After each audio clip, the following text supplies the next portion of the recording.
All right, hey, welcome back to another Black City Coffee vlog. We are back here with another what's in the cup.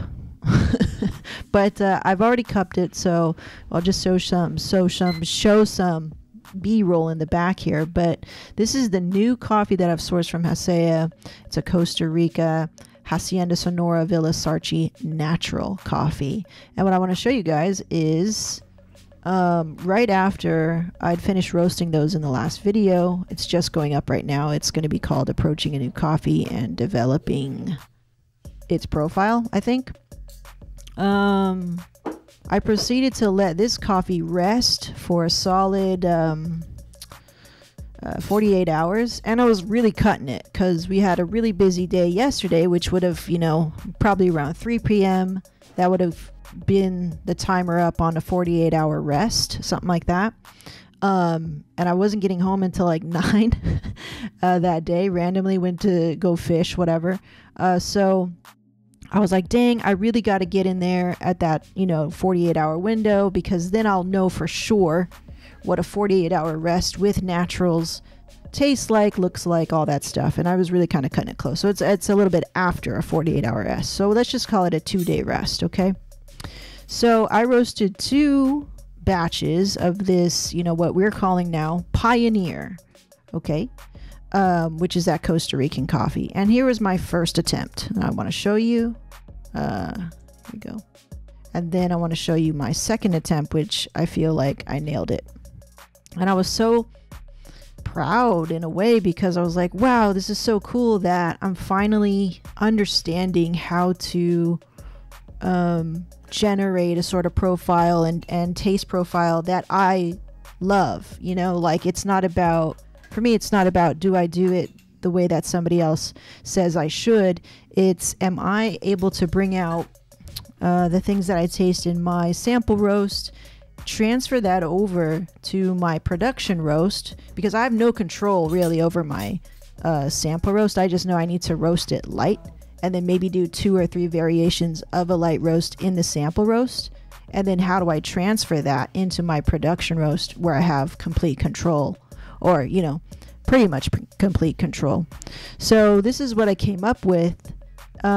Because it was a natural, what I started with and how I approach coffees is, what's my charge temp? So naturals that have done well in my situation was 350 degrees Fahrenheit charge temp, no soak.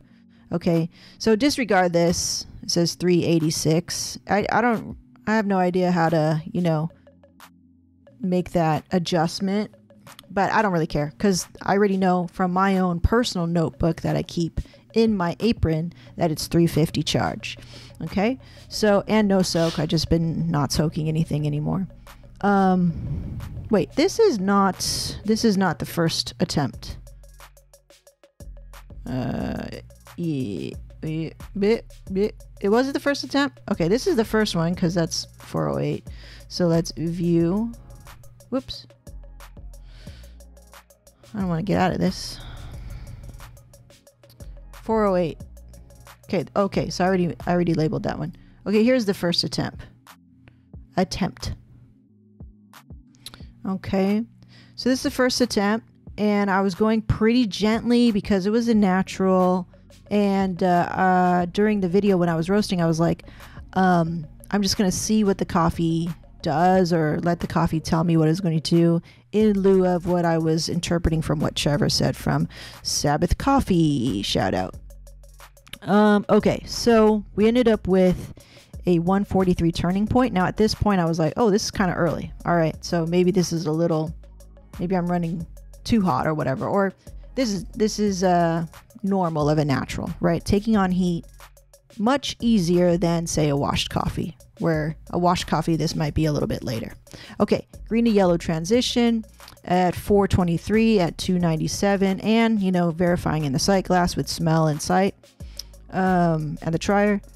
And then that's right here. And then this, I think, is the biggest thing here, where it's a pretty long middle phase waiting for first crack. And to me, this is too long.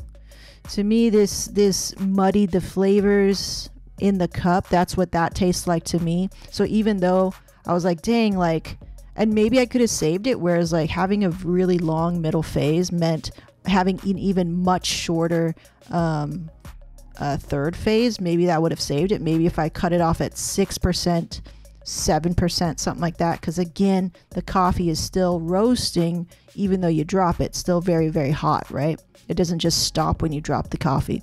So yeah, I felt this already on the first try. This was a little bit too long, and sort of like when I tasted in the cup, what this tastes like to me is this sort of muddying of flavors. And the reason why I can tell that is because the very next one that I did was this one right here.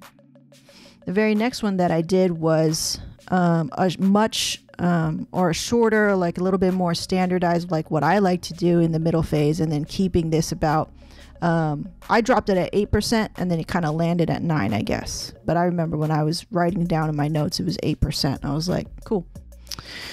So really, really similar actually to Mr. Pablo's profile and how it roasts as well, to keep that really nice, bright, crisp clarity of flavors.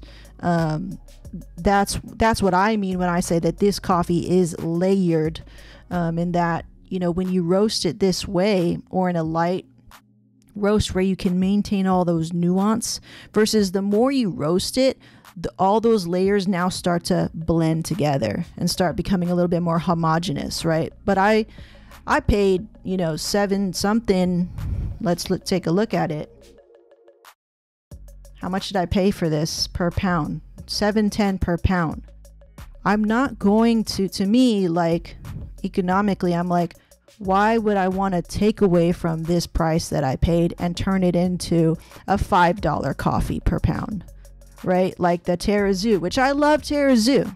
All right, nothing wrong with the Terrazoo. Like that was like one of the first coffees I fell in love with when I was getting into coffee and shit. But like, I'm paying that extra $2 a pound for this complexity, this sort of fruit and melon, strawberry. Yes, I'm getting all these. I try not to look at Hasea stuff. That way I could see if I can get it for myself. I'd say with the black tea note, because I'm such a wine drinker, but I don't want to overuse the terms that I use.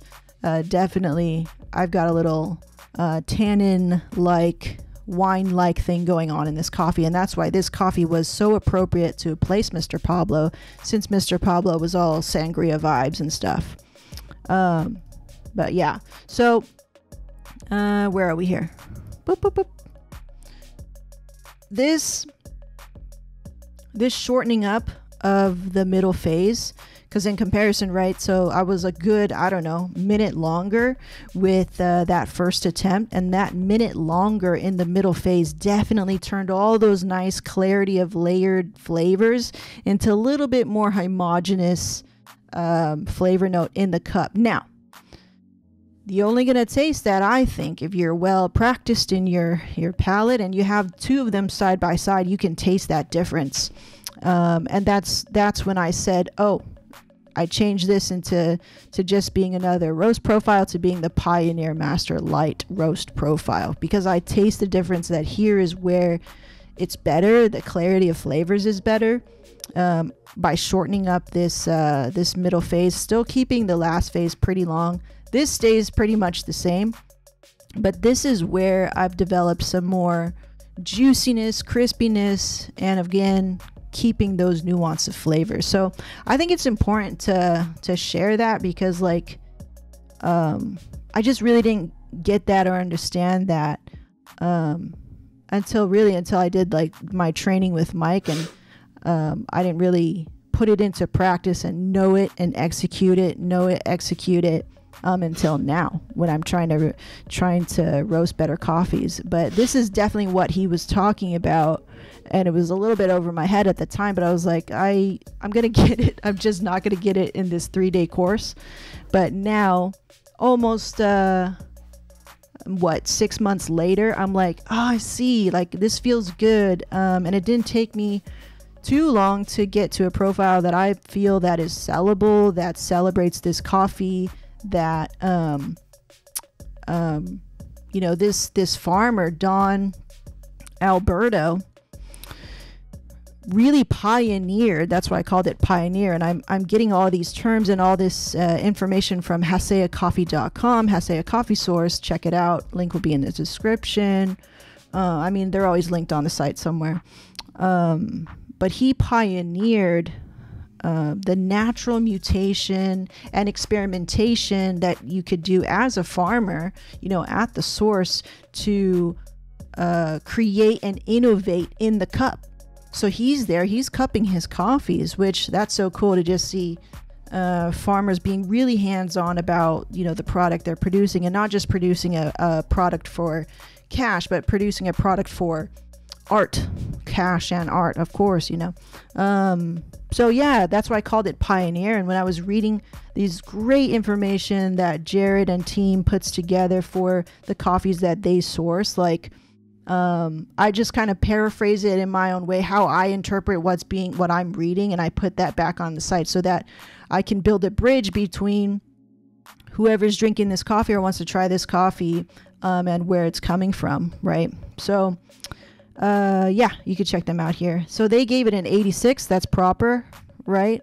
I think that's a pretty layered when you're going above 85.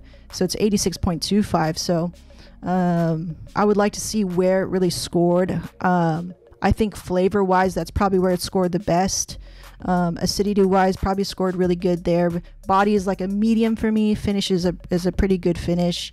And maybe the nose wasn't so outstanding. The nose was pretty indicative of a juicy, crispy, light roasted coffee, but nothing crazy like, say, a geisha or something like that.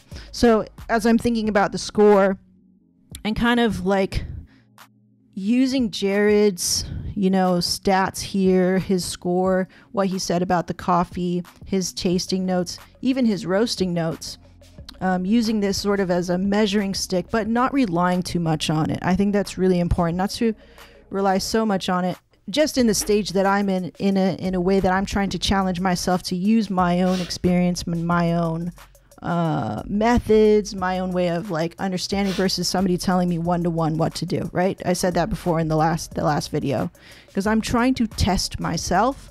That way, in a pinch, I can rely on myself and figure something out, whatever that is, like the tasting notes, the roasting profile, things like that. Okay, so yeah, this really called out to me when I was searching for another replacement. The price wasn't so bad. And then I was like, now we have to investigate, we have to cup it and everything. And now it comes to here, you know, creating a profile fairly quickly. Like, I remember it would really just take me 10 tries to feel remotely confident. And now within the second try, because I've had all this experience, I vlog about it, I talk about it, I'm accelerating my own learning curve, which I'm so excited. I'm so proud to produce this roast and share it with you guys as a new coffee on the site, which you'll find right here. So it's listed now. Pioneer. We've put together, I've been working really hard on like whenever I have a little bit of time but taking my time, not like before, like feeling so stressed about it, but really just relaxing and being really proud of this and drinking it in my cup even right now. Like, so tasty. The exact kind of cup that tastes great when it's hot, when it's cooling, and even cold. Okay, that's what I'm looking for in a cup for sure. Not when it tastes good at a certain time, but tastes good all the time. That's what I love. So I've got that strawberry milkshake in there for me. That raspberry jam finish for me. That candied green apple. I couldn't find candied green apple, you know, pictures. And then that cool vanilla bean that I think is there. Kind of holding that sweetness together too with the raspberry for sure. And so I'm trying to also, for you guys who are interested, include, you know, the roast profiles, the master roast profiles here, a little GIF, you know, and then just giving my little take on how this was roasted. Because if you're a roaster and you guys are watching me on YouTube, which there's a lot of you, I think this sort of stuff that we could geek out on and be like, cool, like, so that's what I'm tasting here or something, right? That's what I see Meg is talking about with a shorter middle phase, and I compare it to maybe one of my roasts with a longer middle phase, you know, and so forth. So yeah, fun stuff. I try to put some fun stuff in here for you guys. And this is me actually cupping at 9. I was like, oh shoot, this would be cool content, because I've never cupped something at 9 at night. And then I'm spitting the coffee too. Usually I drink everything that I cup, but I didn't want to stay up at night, so I'm spitting coffee. I have my little spittoon cup right here, and it's nighttime, and I was like, damn, I got to get this done. But this coffee was so good. I was so happy with it.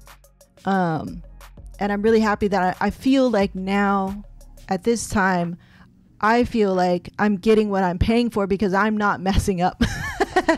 For the most part, I don't think I'm messing up. And that's a really good feeling, because I felt like in the beginning, like just feeling like I was wasting a lot. And the waste, like I don't like to feel like I'm wasting, and then guilt comes in and all kinds of, you know, funny stuff. But yeah, so 9 o'clock at night right there, cupping, putting the notes down on this piece of paper, which I now hold in my hand. And that's the beauty of like vlogging. Well, even just going through this, even if I didn't vlog, is going through that journey and just seeing how far you've come, looking back.